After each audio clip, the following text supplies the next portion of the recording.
Hoje, gente, como sempre, nesse plantão de dúvidas e oficina de prática, nós sempre vamos trazer um assunto, o chamado assunto carro abre alas. E nesse momento nós vamos falar sobre a nulidade das transações imobiliárias, dos negócios imobiliários, tudo que acontece no direito imobiliário. Então vamos iniciar, tá bom? Tem muita coisa para falar.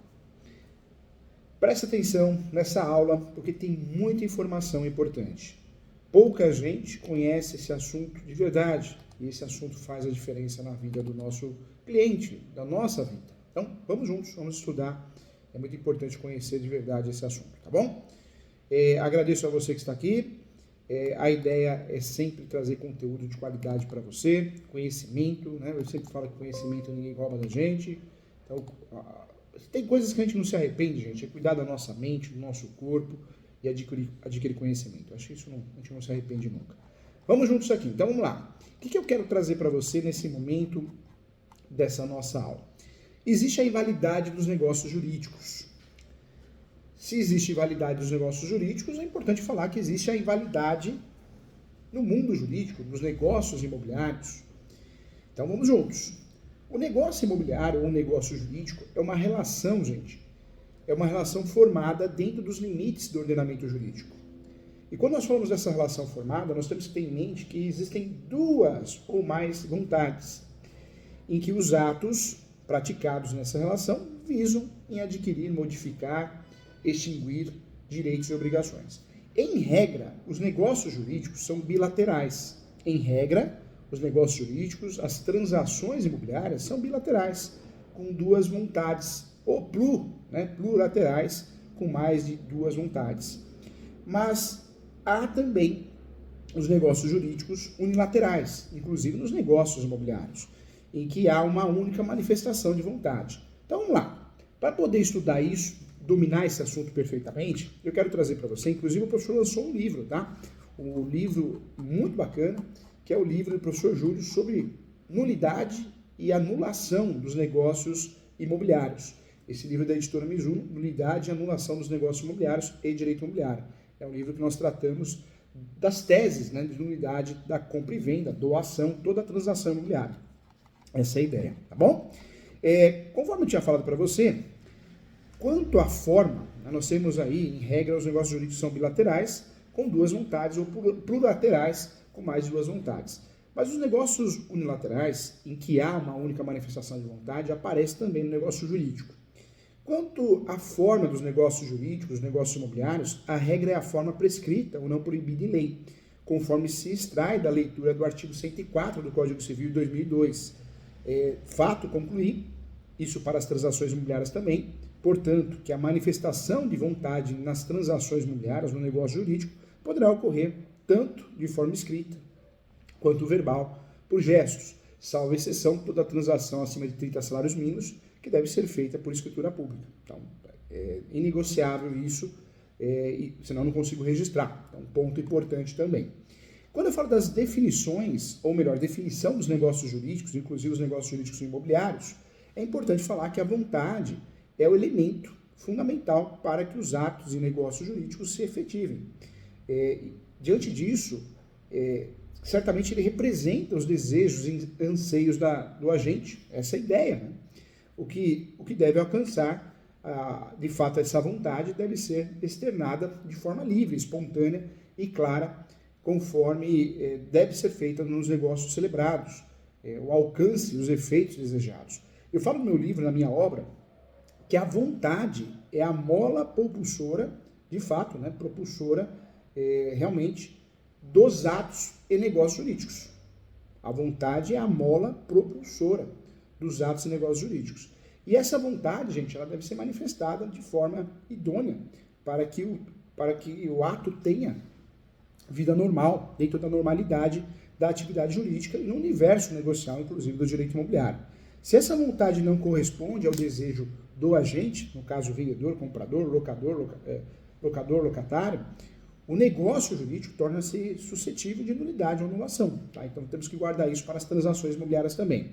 Os efeitos ou vícios do negócio jurídico, gente, consistem sim, isso nas transações imobiliárias também, em negócios que a real vontade do agente não foi observada. E havendo a presença de fatos que tornam nulo ou passivo de anulação, também é importante usufruir dessas ferramentas que são as ações anulatórias ou ação declaratória de nulidade. E eu trago para você quais são essas ferramentas. Então, pois as falhas, as anomalias, que fazem com que a vontade não seja corretamente ou totalmente manifestada e observada nas transações imobiliárias, nos negócios imobiliários. Como consequência, gente, fazendo com que o negócio acabe provocando efeitos indesejados e efeitos esses que não são realmente que o agente queria, o comprador, o vendedor, o locador, o locatário, doador, donatário, cedente, cessionário. Então, o sujeito não queria. E isso gera o quê? Um prejuízo, causando prejuízo ao próprio agente ou a outra pessoa. E de acordo com a minha obra também, eu deixo claro que os defeitos do negócio jurídico são as imperfeições que nele podem surgir decorrentes de anomalias nas formações, de fato na formação da vontade ou na sua declaração. É fato, fica bem didático e bem explicado. A atuação da codificação do código dentro do plano de anulação dispõe, lá no artigo 178, gente, que é um artigo importante, e está claro, isso para anulação, ação anulatória, não para ação nulidade, porque nulidade não tem prescrição. Mas o artigo 178 deixa claro que é de 4 anos o prazo de decadência para pleitear anulação, não é nulidade, tá? Do negócio jurídico, inclusive o negócio jurídico imobiliário, contando, no caso da adequação, do dia em que ela cessar, no erro, dolo e fraude contra credores e também no estado de perigo ou lesão, do dia em que se realizou o negócio jurídico. Então, não dá para errar nesse sentido. Os referidos efeitos, gente, guarde isso é importante, exceto a fraude contra credores, são classificados como vícios de consentimento, os quais serão analisados a seguir, que eu quero explicar para você. Já que chegou o momento, vamos lá, vamos batalhar em cima disso, vamos conversar sobre o vício de consentimento. Vamos lá para a gente não errar. Os vícios de consentimento, gente, estão relacionados à formação e à declaração da pessoa. Quando eu falo vício de consentimento, existe o vício de consentimento também nas transações, nos negócios imobiliários, é importante lembrar. É importante também, gente, deixar claro que os vícios de consentimento estão relacionados à formação da declaração de vontade. Hein?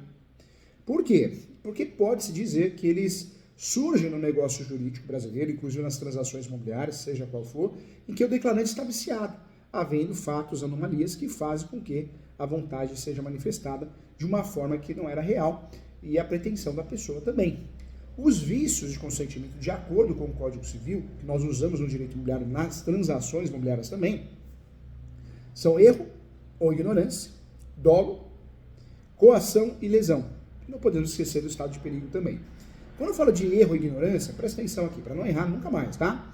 Isso é válido nos vícios do negócio jurídico, os vícios de consentimento e nas transações imobiliárias. O erro e ignorância, gente, o erro ele consiste na falsa ideia da realidade, do real estado ou situação da coisa.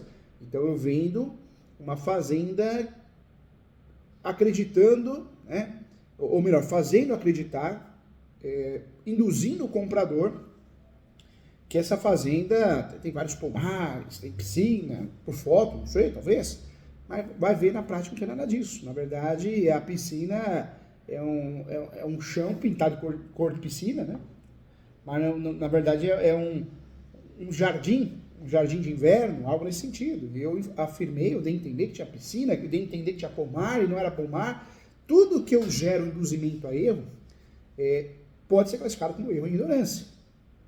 Porque a pessoa pressupõe que é uma coisa, mas na verdade se trata de outra. Essa é a ideia. O erro, ele consiste, gente, nas transações imobiliárias, o erro ele consiste na falsa ideia da realidade do réu, estado ou situação das coisas. E a pessoa supõe que é uma coisa, mas na verdade é outra, podendo tornar o negócio anulável. E nesse sentido, o agente erra sozinho. De fato, quando ocorre o induzimento fático, podemos chamar de simulação. Aí entra a anulação, na verdade, a nulidade. Na ignorância, não. Podemos dizer que a pessoa é induzida a erro por conta própria. Ela erra sozinha, ela erra por falta de conhecimento. Ela não é induzida a erro pelo vendedor, pelo locador. Ela é induzida a erro dentro da cabeça dela, subjetivo, do que ela imaginou. Então, é importante. Pois se fosse caracterizado O induzimento seria dolo, né? Segundo eu falo no meu livro, erro, gente, erro é um engano fático, uma falsa noção em relação à pessoa, objeto do vício ou de um direito que acomete a vontade de uma das partes que celebrou o negócio. A atual codificação, gente, eu quero trazer para você, lá no artigo 138, esse artigo é muito eficiente porque ele esclarece muito bem que são anuláveis os negócios celebrados com erro, desde que sejam substancial, ok? Nesse sentido, eu trago para você que o erro substancial nos negócios imobiliários, nas transações imobiliárias, no direito imobiliário, quando interessar a natureza do negócio, o chamado error in negotio, parece o Tiririca falando, mas é latim, quando aquele, né, que a pessoa, ao manifestar sua vontade pretendendo praticar certo ato, acaba praticando outro, ou seja, né, o erro quanto à espécie do negócio, quando interessar ao objeto principal da declaração, podemos dizer que é o erro incorpóreo, ou alguma das qualidades a ele essenciais. Podemos usar um outro termo em latim, que é o erro in substantia. Substantia. Parece o Tiririca falando, mas é latim, tá? O primeiro diz respeito ao objeto, né, o erro corpóreo da negociação. Então, existe um erro em relação ao objeto da negociação. Surge quando a gente pressupõe que está adquirindo certo objeto ou coisa e, entretanto, adquire outro objeto. Já o outro erro em substância diz a respeito da característica, qualidade do objeto da negociação. Essa característica que se torna único, né, quando interessar a identidade ou qualidade da pessoa, chamado erro ou error in persona. Né? In persona, termo em latim, não é o Tiririca falando, combinado? Seria quando interessar as qualidades da pessoa em torno da declaração da vontade. Esse seria o erro in persona, vem de persona, pessoa, né? E aí eu trago para você que somente nesses casos de erro que se consegue a anulação do negócio celebrado, inclusive a transação imobiliária no direito imobiliário. Um simples exemplo de erro é quando uma pessoa vai a uma relojaria com o intuito de comprar um relógio de ouro, mas ao chegar à loja, a loja não especifica, ela não fala que não é de ouro, ela não fala nada. Não diz a vendedora que deseja, também o comprador não diz a vendedora, o vendedor que deseja comprar um relógio de ouro. Então, o relógio, acreditando que é de ouro maciço, mas na verdade é folhado de ouro. Ou seja, um não fala, o outro não pergunta, né? Então, esse seria o erro. Legal, né? Então, não dá pra gente errar. Trouxe esse exemplo, dentro do direito imobiliário, seria uma situação que eu estou comprando um imóvel que eu acho que ele é totalmente acabado, de piso de porcelanato, e vai ver não é nada disso. Né? Então, também seria um erro. A instalação elétrica e não tem instalação elétrica, alguma coisa nesse sentido também, tá? Em relação ao dolo, gente, o que eu classifico para você? O dolo define como a indução maliciosa a cometer o erro. Eu quero que você note aqui que o agente, o comprador, vendedor, locador, locatário, declarante da vontade não erra sozinho. O erro é espontâneo. Na verdade, quando a gente erra, o erro não é espontâneo, tá? Quando é espontâneo, nós chamamos chamamos de erro e ignorância. Quando o erro não é espontâneo, aí sim nós vamos trazer para o dolo. Então, para não confundir, tá? Esse tema confunde a nossa cabeça. Então, vamos lá. Cuidado. A grande diferença do dolo, estamos falando de dolo, diferentemente da ignorância, totalmente diferente da ignorância ou erro, o dolo existe a indução maliciosa a cometer o erro. Indução, existe a indução.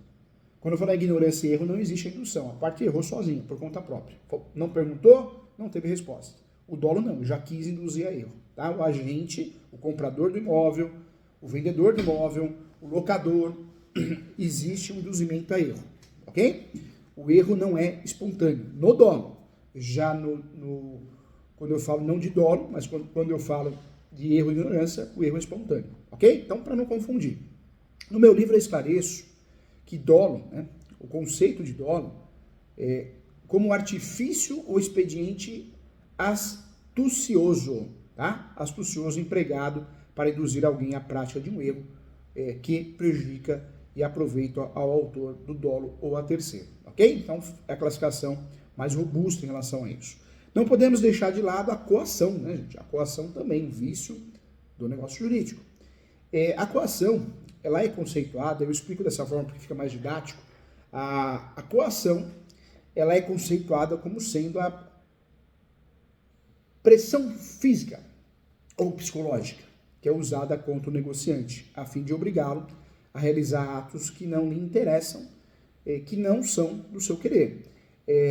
A princípio, gente, a pessoa não tinha desejo, intenção de realizar certo negócio, mas ela é forçada por outra pessoa que se utiliza de algum motivo ou fato a celebrar o negócio. E nesse caso não há manifestação de vontade, que é o elemento essencial para a efetivação do negócio, tá bom? Então, importante também. Não podemos esquecer aqui, também nos interessa no direito imobiliário, existe estado de perigo. Eu preciso fazer uma cirurgia num filho. Eu vou e vendo para você o imóvel a preço de banana. Então, existe, nas transações imobiliárias, podemos dizer que existe sim o estado de perigo. O estado de perigo consiste em uma situação em que o comprador, vendedor, locador, locatário, está, como o próprio nome diz, né, em perigo de vida, ele ou o familiar, e constitui sim como a situação em que o negociante, temoroso, né, de grave estado de perigo, seja seu familiar, sua família, assuma obrigação desproporcional e excessiva, sendo esta usada diante da necessidade, né? Ou seja, eu vendo uma casa que vale 1 milhão, eu vendo por 200 mil. Porque você vai pagar em dinheiro, está para 200 mil mesmo. Então, existe nas transações imobiliárias. Não podemos esquecer da lesão. A lesão está preconizada no Código Civil, no 157. A lesão se constitui quando, no ato da celebração ou execução do negócio jurídico, a pessoa obriga a si própria a uma prestação de valor desproporcional ao da prestação oposta, né? Qual seja a prestação de outra parte que compõe o negócio jurídico imobiliário, tanto no credor ou devedor. Então, também nos interessa no mundo das transações imobiliárias. Não podemos deixar de lado os vícios sociais, né? Nos denominados vícios sociais no negócio jurídico, inclusive nos negócios imobiliários, transações imobiliárias e no direito imobiliário, ocorre o contrário dos vícios de consentimento, pois enquanto o defeito se encontra na declaração de vontade de uma das partes da relação processual, aquele se caracteriza pelo fato de o defeito se tornar na intenção do indivíduo ou manifestar a sua vontade que está para enganar a sociedade, para enganar terceiros. Os vícios são a fraude contra credores e a simulação, tá? Falando em fraude contra credores é a modalidade então de vício no negócio jurídico, inclusive imobiliário, prevista legalmente no 158 e 165 do Código Civil. É todo artifício, né?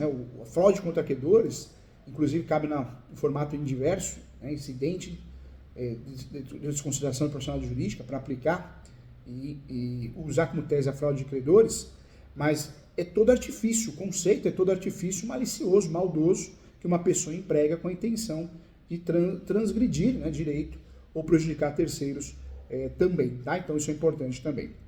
A simulação, tão falada nas transações imobiliárias, a simulação de fato é o vício social do negócio jurídico brasileiro, é o vício social das transações imobiliárias, negócios imobiliários no direito imobiliário.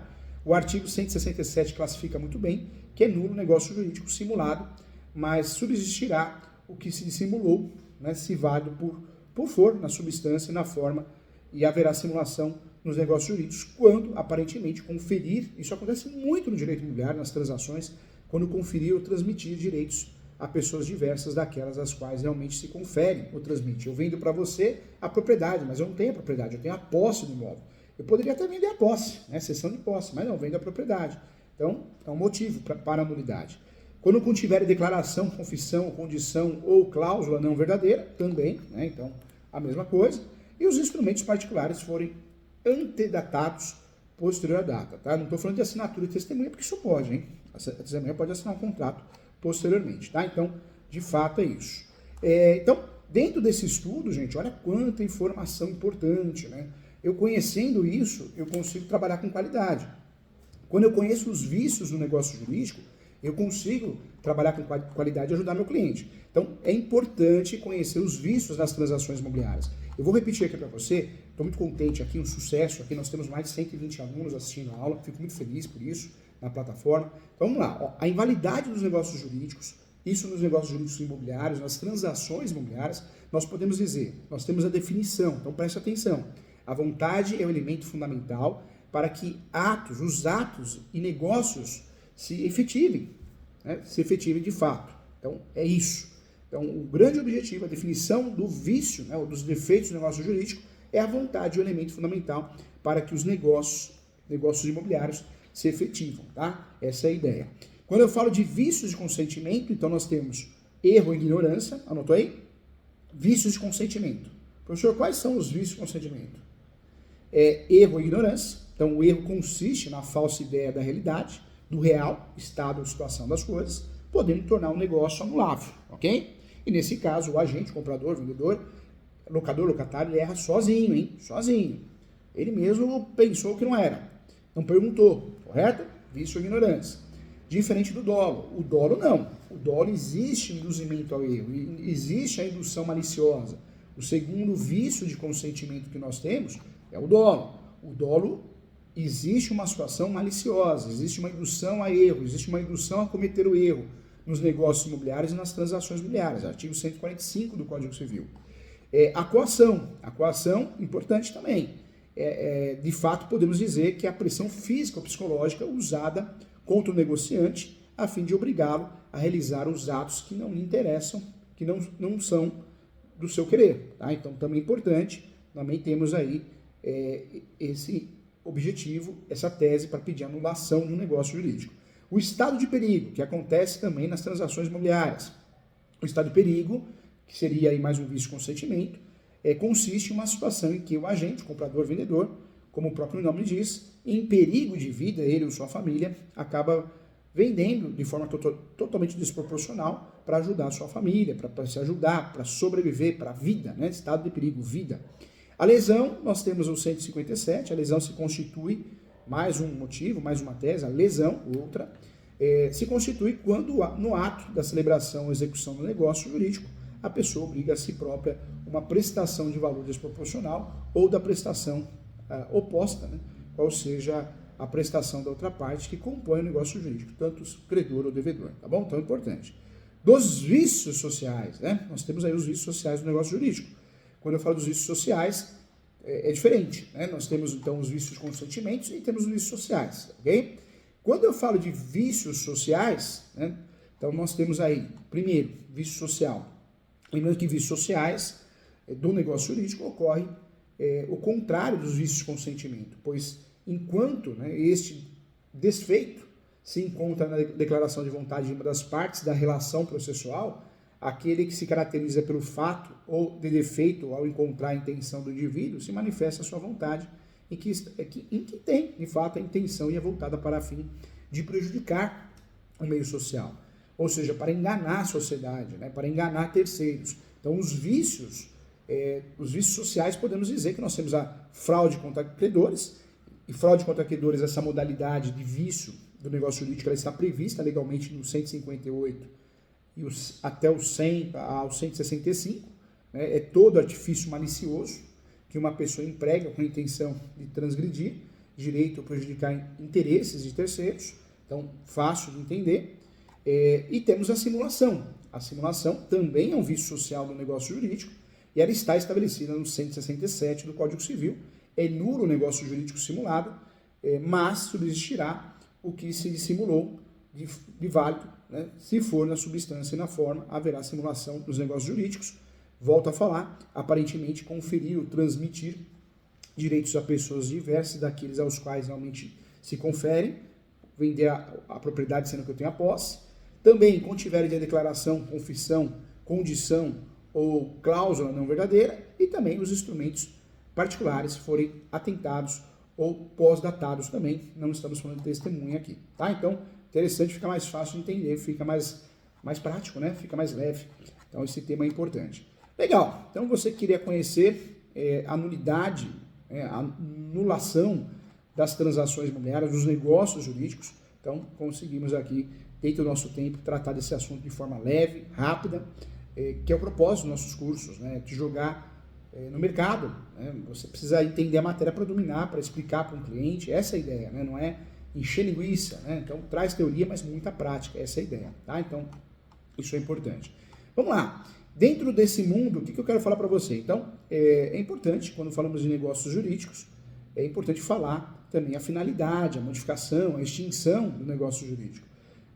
O negócio jurídico tem aí requisitos, o agente tem que ser capaz, né, e sob pena também de nulidade, o objeto lícito, então em conformidade com a norma legal, e também, né, é importante norma prevista ou não proibida em lei. Tá? A causa final se trata do motivo pelo qual as partes celebram o negócio jurídico, devendo sempre ter a finalidade lícita.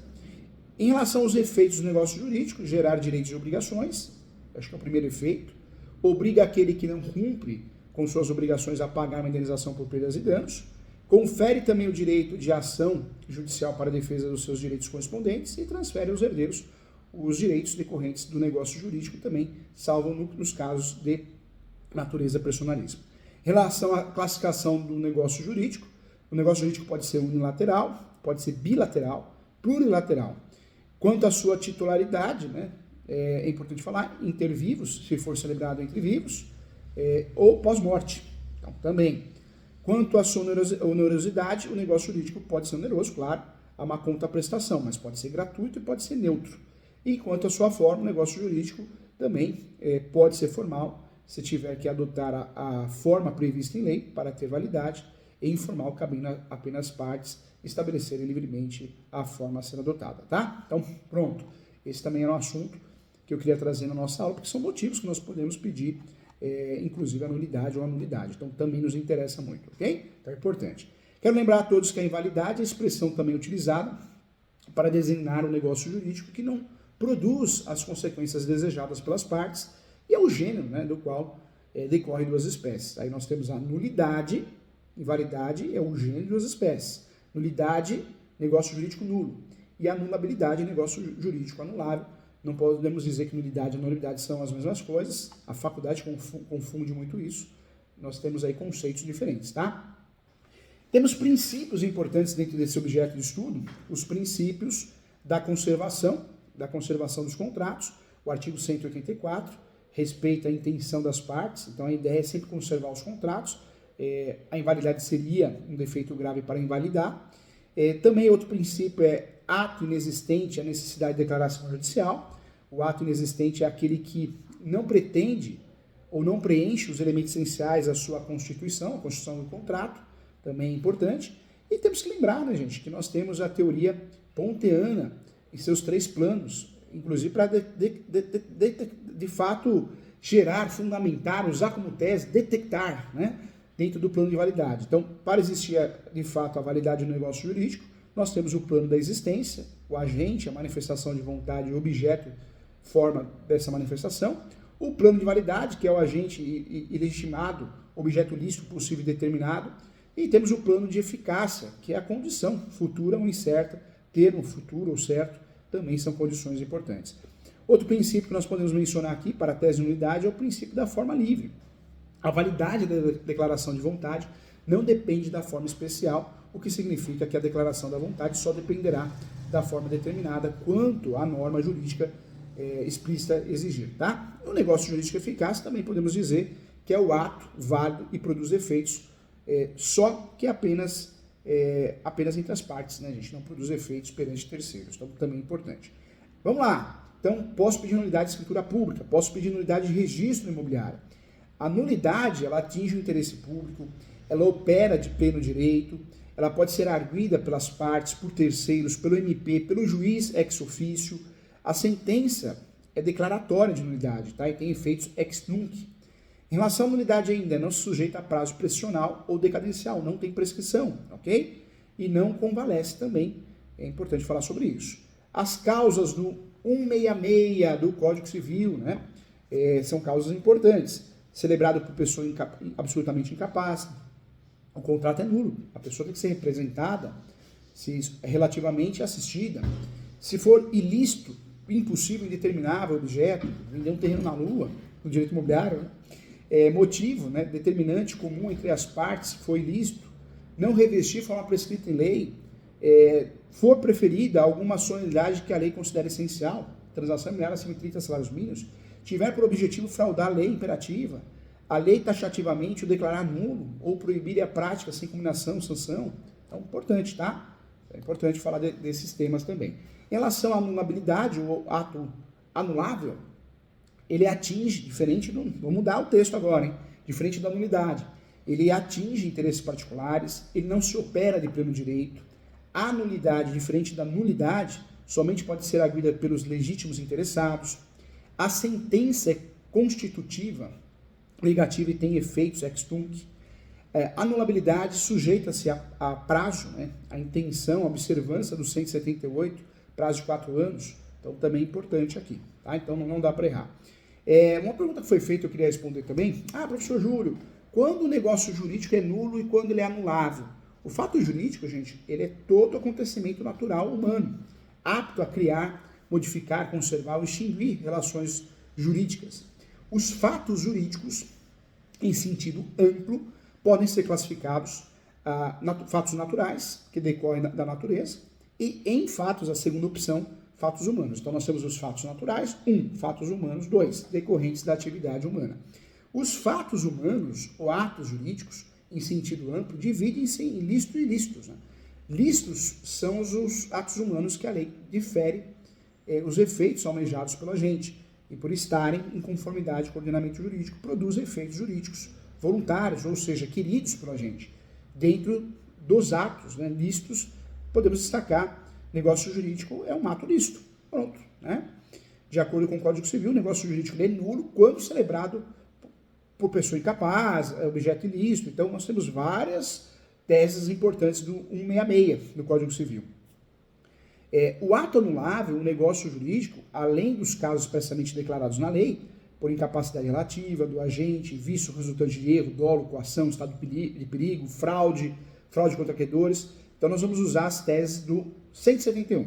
Lembra do 171? Lá no penal é estelionatário, né?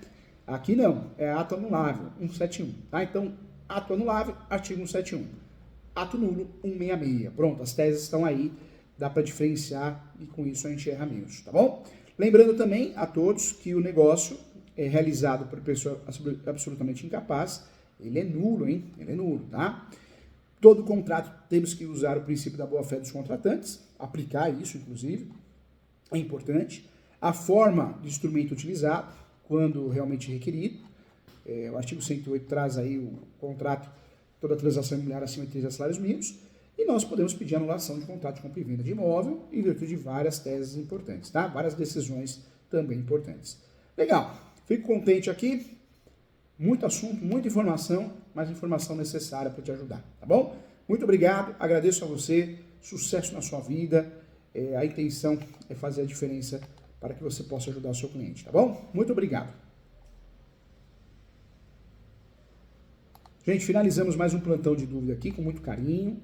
Esse plantão foi um sucesso, fico muito contente, né? A intenção é essa, levar conhecimento.